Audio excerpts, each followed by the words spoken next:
Chapter 1 the sentence. Sentence एक जुमले को कहते हैं, मजमुआ लफ्ज़ों का जो जुमला बनाता है। इंग्लिश में हम उसको इस तरह उसकी डेफिनेशन उसे डिफ़ाइन करते हैं, a group of words which makes complete sense is called a sentence. एक मजमुआ लफ्ज़ों का जो कि मुकम्मल समझ देता है वो जुमला कहलाता है। अब मैं आपको एक बात बता दूं कि 4 तरह के जुमले होते हैं। There are 4 kinds of sentences और ये आपने फॉलो करनी है, क्योंकि 4 तरह के जो सेंटेंसेस हैं उनको जब आप समझ लेंगे यू विल नो कि ये जुमला किस कैटेगरी में आता है। सबसे पहले we have declarative or assertive sentences. Declarative or assertive sentences are sentences that make statement or assertions and end with a full stop.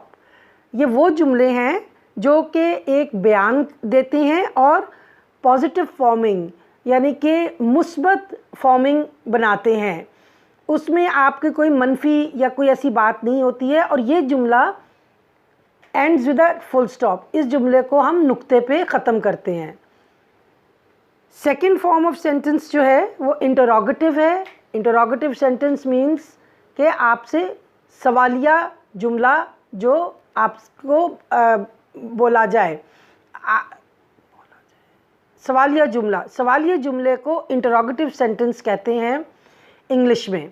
अब इंटरोगेटिव जैसे इंटरोगेशन होती है, आप जब कहीं पर ऐसी जगह पर जाते हैं, जब आप कहीं पर अपना इंटरव्यू देते हैं या आपको बुलाया जाता है तो आपसे जो सवालात किए जाते हैं आप उनके वो जवाब देते हैं और सवालियात को इंटरोगेशन, वो सेशन इंटरोगेशन का होता है। और इसको इंटरोगेटिव सेंटेंस इसलिए कहा जाता है कि ये सवाल पूछता है जुमला और क्वेश्चन मार्क पे ख़त्म होता है, सवालिया निशान पे ख़त्म होता है। A sentence that asks a question is called an interrogative sentence. It ends with a question mark. For example, where do you live? What is your name? What are you doing? Where are you going? कहाँ तुम रहते हो? Where do you live? What are you doing? आप क्या कर रहे हो? Where are you going? आप कहाँ जा रहे हो?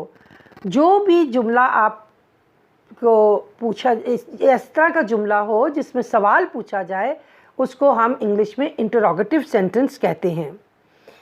फिर हमारे पास तीसरा जो है जुमला वो है imperative sentence.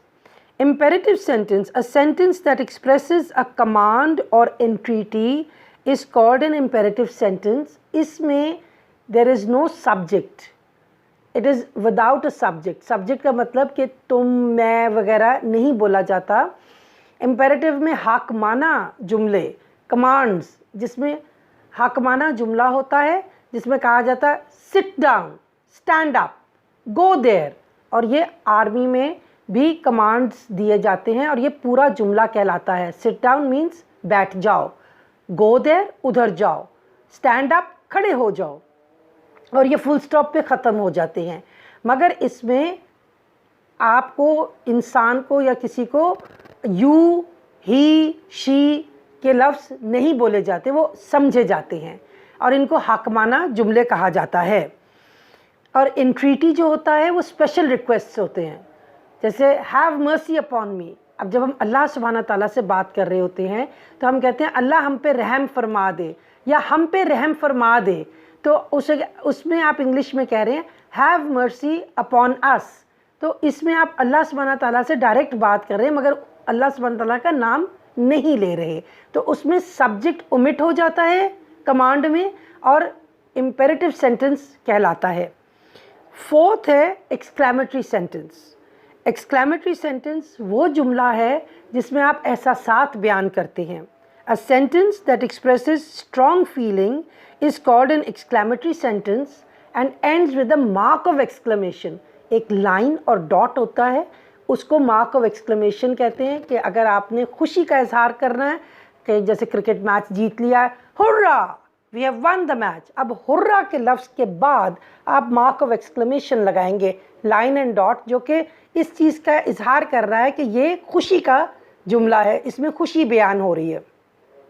Alas he is dead, अफसोस हुआ कि वो फौत हो गया, तो अलास के बाद आप मार्क ऑफ एक्सक्लेमेशन लगाएंगे और उसमें आप ये जाहिर करेंगे कि ये अफसुर्दा जुमला है। व्हाट अ शेम, क्या ऐसा कैसा हो गया।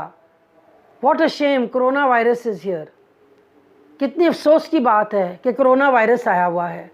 तो हम इन चीज़ों को जिस वक्त बयान कर रहे हैं, एहसास को बयान कर रहे हैं, उसमें हम मार्क ऑफ एक्सक्लेमेशन लगाते हैं और ऐसे जुमले को इंग्लिश में एक्सक्लेमेटरी सेंटेंस कहा जाता है। Friends, this was the lesson for today. If you liked this video lesson, please subscribe, like and share. If you have any questions, let me know in the comments below. I will be back with a new video lesson, so make sure you click the bell icon to get an update. Thank you for joining our Grammar Academy. Love you all.